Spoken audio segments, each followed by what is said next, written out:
Wig travel. Two key points I thought we'd talk about today in wearing wigs on the airplane. We're going to go into styles, whether they should be a short or a long style, and also what kind of wig grip or wig cap is best. I'm going to share with you my story of what I find for me personally that works. Come with me and let's begin.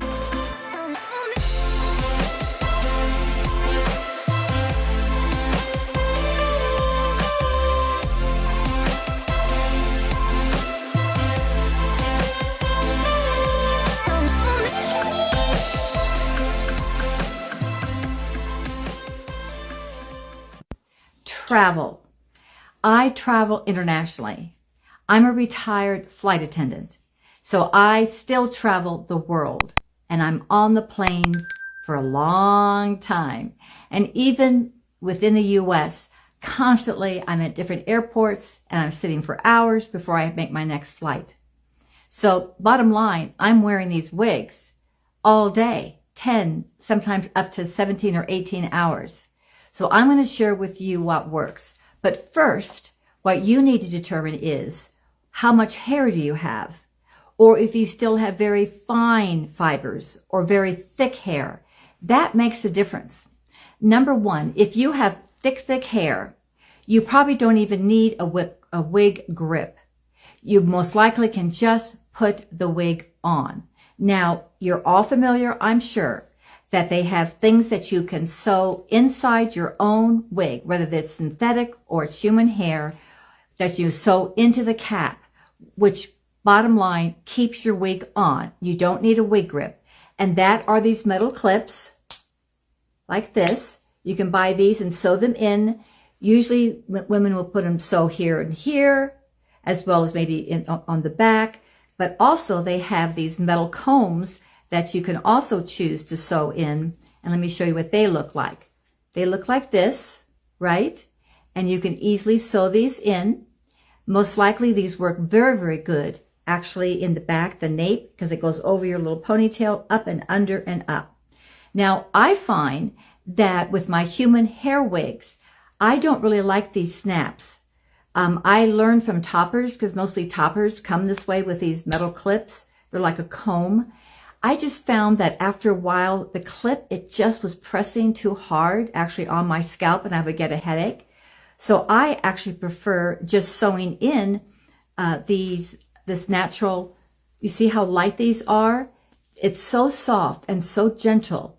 There's not a lot of pressure.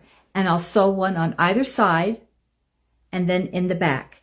And between those three locations and up, it basically keeps my wig on without needing a wig grip. But if you are traveling and your wig does not have that on, most wigs don't. Those are more customized than what you would actually do depending upon your need. What I find is for my long-term travel, I tend to really like the Velcro type of a strip. It comes also in a full cap. So if you don't have hair, or if your head tends to be really itchy or sensitive, particularly if you have a wig that has a lot of wefting, which means basically a lot of stretchability and openness, where a lot of the synthetic fibers can actually rub against your own scalp. And if you tend to get itchy, then I would actually get the Velcro that actually has that very, very soft cap that would be that barrier for you. The reason why these work so well is because they basically have a ridge. When you actually, one side's going to be all running the fibers one direction and the other one is like a resistance. So you have to be sure that you put this on correctly with the resistance being the part so that it's actually keeping your wig back. Let me put this on. Let me show you. It has Velcro in the back. And so you basically would be putting it on like this.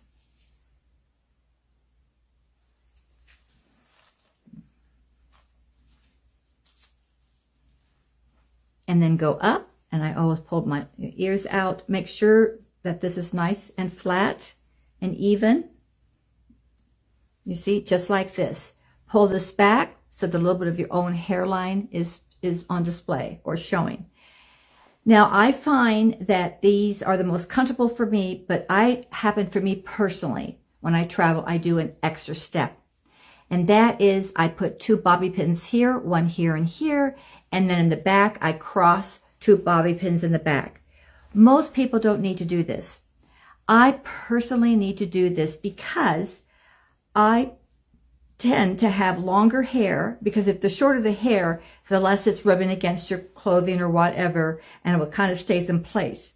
But I tend to wear longer styles, and even though I style them to be either pulled back in a ponytail or off to the side in a scrunchie, rolling down the side of this one side, but still I find within a few hours, and if I've been asleep, that this all slides just so little.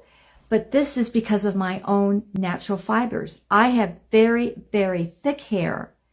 My hair has grown back, but it's very thin. My fibers are very, very thin. And that's due just to my age. There's some things we just cannot change.